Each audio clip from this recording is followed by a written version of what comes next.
ಸಮಾಜದಲ್ಲಿ ವಂಚನೆ ಹೇಳುವಂತದ್ದು ನಿರಂತರ ಪ್ರಕ್ರಿಯೆ. ಯಾಕಂದ್ರೆ ವಂಚನೆ ಮಾಡ್ಲಿಕ್ಕೆ ಅಂದ್ರೆ ಕೆಲವು ವ್ಯಕ್ತಿಗಳ ಸೃಷ್ಟಿ ಆಗಿರ್ತದೆ. ಈಗ ಬೇರೆ ಬೇರೆ ರೀತಿಯಲ್ಲಿ ವಂಚನೆ ಆಗುತ್ತೆ.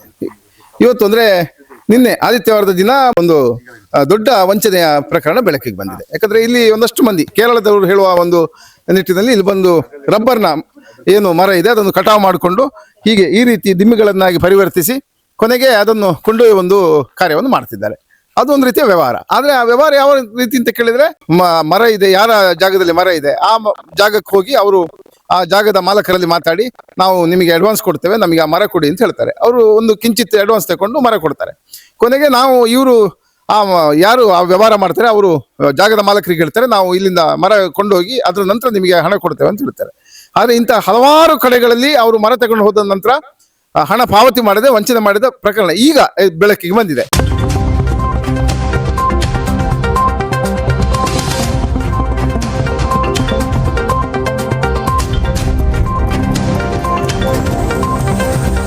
ಈಗ ನಾವು ಇದರ ಜಾಡು ಹಿಡ್ಕೊಂಡು ಮುದ್ರಾಡಿಗೆ ಬಂದಿದ್ದೇವೆ.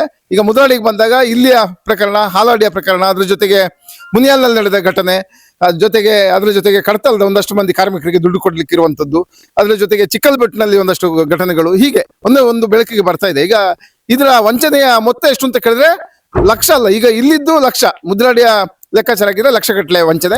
ಆದ್ರೆ ಇದು ಕೋಟ್ಯಾಂತರ ಬೇರೆ ಬೇರೆ ಭಾಗಗಳನ್ನು ನಾವು ಅವಲೋಕನ ಮಾಡಿದಾಗ ಕೋಟಿಗಿಂತಲೂ ಮಿಗಿಲಾದ ವಂಚನೆಯ ಪ್ರಕರಣ ಬೆಳಕಿಗೆ ಬಂದಿದೆ. ಇದೊಂದು ಬಹಳ ದೊಡ್ಡ ವಂಚನೆಯ ಜಾಲ. ಈ ಜಾಲದ ಯಾಕಂದ್ರೆ ವ್ಯವಹಾರದ ರೂಪದಲ್ಲಿ ಬಂದ್ಕೊಂಡವರು ವಂಚನೆ ಮಾಡ್ತಿದ್ದಾರೆ. ಹಾಗಾಗಿ ನಾವು ನಿಮಗೆ ಇದರ ಸಂಪೂರ್ಣ ಚಿತ್ರವನ್ನು ತೋರಿಸ್ತೇವೆ. ಇದು ನಿನ್ನ ಸ್ವಯಂ ಟೈಮ್ಸ್ ವಿಶೇಷ.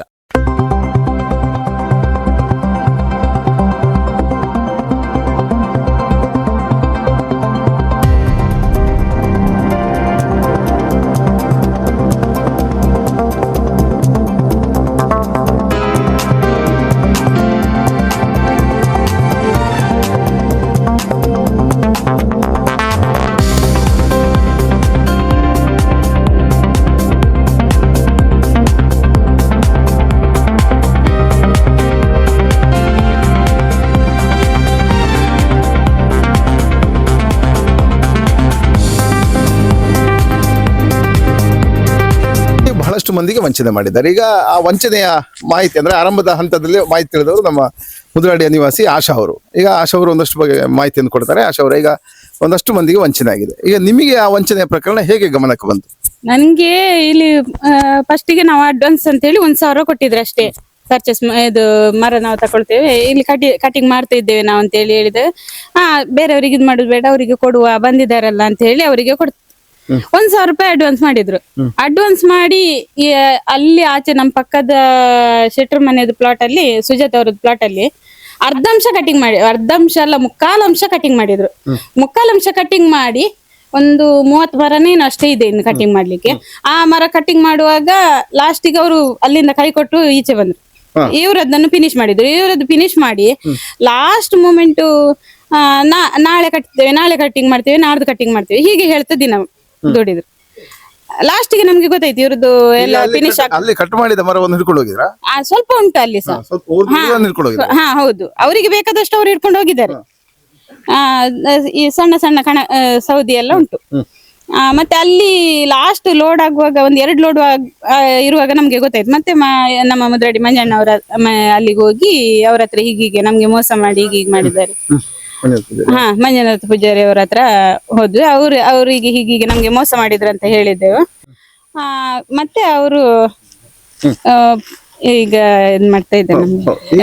ಅಂದಾಜು ಈಗ ಇಲ್ಲಿ ಈ ಪರಿಸರದಲ್ಲಿ ಎಷ್ಟು ಮಂದಿಗೆ ನಿಮ್ಮ ಗಮನಕ್ಕೆ ಬಂದಾಗ ವಂಚನೆ ಮಾಡಿರ್ಬೋದು ಅವರು? ವಂಚನೆ ಅಂದ್ರೆ ಇಲ್ಲಿ ನಾವೀಗ ಮೂರ್ ಪಾರ್ಟಿಯವರು ಈಗ ಇರ್ತೇವೆ.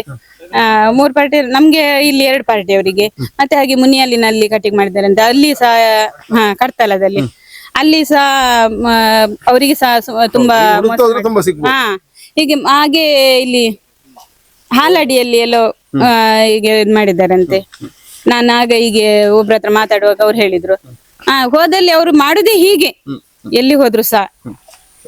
ಹಾಗೆ ನಿನ್ನೆ ಇಲ್ಲಿ ಪಡುಬಿದ್ರೆ ಹತ್ರ ಟೋಲಲ್ಲಿ ಅವರನ್ನು ಹಿಡ್ಕೊಂಡಿದ್ದಾರೆ. ಮರ ಮಾರಾಟದ ವಂಚನೆ ಯಾವ ಮಟ್ಟಕ್ಕಿದೆ ಅಂತ ಕೇಳಿದ್ರೆ, ಮುದ್ರಾಡಿಯ ಹಲವಾರು ಮನೆ ಅಂದ್ರೆ ರೈತರಿಗೆ ಕೂಡ ಸಮಸ್ಯೆ ಆಗಿದೆ. ಮುದ್ರಾಡಿಯ ಸುಜಾತ ಶೆಟ್ಟಿ ಅವರು ನಮ್ಮ ಜೊತೆ ಇದ್ದಾರೆ. ಈಗ ಅವರಿಗೂ ಕೂಡ ಒಂದಷ್ಟು ವಂಚನೆ ಆಗಿದೆ. ಈಗ ಸುಜಾತ ಶೆಟ್ಟಿ ಈಗ ತಮ್ಮ ಕೃಷಿ ತೋಟದಿಂದ ಒಂದಷ್ಟು ಮರದ ದಿಮ್ಮಿಗಳನ್ನು ಹಿಡ್ಕೊಂಡು ಹೋಗಿದ್ದಾರೆ. ತಮಗೆ ಹಣ ಪಾವತಿ ಆಗಿಲ್ಲ ಹೇಳೋ ಮಾಹಿತಿ ಬಂದಿದೆ. ಇದು ಯಾವಾಗ ಈ ಪ್ರಕರಣ ನಡೀತು ಮತ್ತೆ ಯಾಕೆ ಈ ಘಟನೆ ಆಗ್ತಾ ಇದೆ? ಇದು ನಾವು 15 ದಿವಸ ಮೊದಲು ಅವರಿಗೆ 2 ತಿಂಗಳಾಯ್ತು ಅವರು ಮಾರಾಟ ಮಾಡಿ. ಅವರು ಸ್ವಲ್ಪ ಮರ ಕಟ್ಕೊಂಡು ಹೋಗಿದ್ದಾರೆ. ಮತ್ತೆ ಕಟ್ ಮಾಡ್ತೇವೆ ಮಾಡ್ಲೇ ಇಲ್ಲ. ಅರ್ಧ ಅಮೌಂಟ್ ಕೊಟ್ಟಿದ್ದಾರೆ, ಅರ್ಧ ಅಮೌಂಟ್ ಕೊಡ್ಲೂ ಇಲ್ಲ. 2,10,000 ಕೊಡ್ಲಿಕ್ಕೆ ಉಂಟು ಅವರು. ಮತ್ತೆ ಇವತ್ತು ಬರ್ತೀವಿ ನಾಳೆ ಬರ್ತೀವಿ ಮತ್ತೆ ಅದೆಲ್ಲ ಆದ್ಮೇಲೆ ನಾವು ಎಬ್ರಿಟೇಷನ್ ಕಂಪ್ಲೇಂಟ್ ಕೊಟ್ಟು ಅವ್ರ ಹತ್ರ ಹೇಳಿದ್ವಿ. ಆಗಸ್ಟ್ 9ಕ್ಕೆ ಪಡುಬಿದ್ರಿ ಟೋಲ್ ನಲ್ಲಿ ವಾಹನವನ್ನು ಅಡ್ಡ ಹಾಕಿದ್ವಿ ಪೊಲೀಸರು. ಈಗ ಈ ತಮ್ಮ ಮನೆಯಿಂದ ತಮ್ಮ ಕೃಷಿ ತೋಟದಿಂದ ಎಷ್ಟು ದಿನಗಳಿಂದ ಈಗ ಎಷ್ಟು ಲಾರಿ ಲೋಡ್ ಇಲ್ಲಿಂದ ಹೋಗಿದೆ? ನಮ್ದು ಇಲ್ಲಿ 15 ದಿನದಿಂದ 3 ಲೋಡ್ ಗಾಡಿ ಹೋಗಿದೆ. ಹೋಗಿದೆ. ಮತ್ತೆ ಇನ್ನು ಕಾಲಾಂಶ ಇದೆ, ಕಟ್ ಮಾಡಿ ಹಾಕಿದ್ದಾರೆ. ನಾಳೆ ತಕೊಂಡು ಹೋಗ್ತೀನಿ ಇವತ್ತು ತಕೊಂಡು ಅಂತ ಹೇಳಿ ನಮ್ಗೆ ಸುಳ್ಳು ಮಾಡಿ ನಿನ್ನೆ ನಾವು ಅಲ್ಲಿ ಗಾಡಿ ಅಡ್ಡ ಹಾಕಿದ್ವಿ. ಹಾಕಿ ಅವರು ನಿನ್ನೆ ಸಂಜೆ ತನಕ ನೀವು ಘಟನೆ ತಿಳಿದಾಗ ಯಾರಿಗೆ ಮಾಹಿತಿ ಹೇಳಿದ್ರಿ? ನಾವು ಅಲ್ಲಿ ಬಂದು ಮಂಜುನಾಥ್ ಪೂಜಾರಿ ಅಂತ ಇದ್ದಾರೆ, ಅವರಿಗೆ ಬಂದು ಹೇಳಿದ್ವಿ ಮುದ್ರಾಡಿ. ಅವ್ರಿಗೆ ಹೇಳಿದ್ಮೇಲೆ ಎಲ್ಲರಿಗೆ ವಂಚನೆ ಮಾಡಿ ಹೋಗ್ತಿದ್ದಾರೆ. ಇಲ್ಲಿ ನಮ್ಗೆ ಸುಮಾರು ನಮ್ದು ಇಲ್ಲಿ ದುಡ್ಡೆಲ್ಲ ಲಾಸ್ ಮಾಡಿದ್ದಾರೆ. ಮತ್ತೆ ಬೇರೆ ಎಲ್ಲೆಲ್ಲ ಹೋಗಿದ್ದಾರೆ. ಇವ್ರ ಕೆಲಸದವ್ರು ಇವ್ರದ್ದು ಕೆಲಸದವರಿಗೆಲ್ಲ ಹೋಗಿದ್ದಾರೆ, ಎಲ್ಲ ಮೋಸ ಮಾಡಿದ್ದಾರೆ.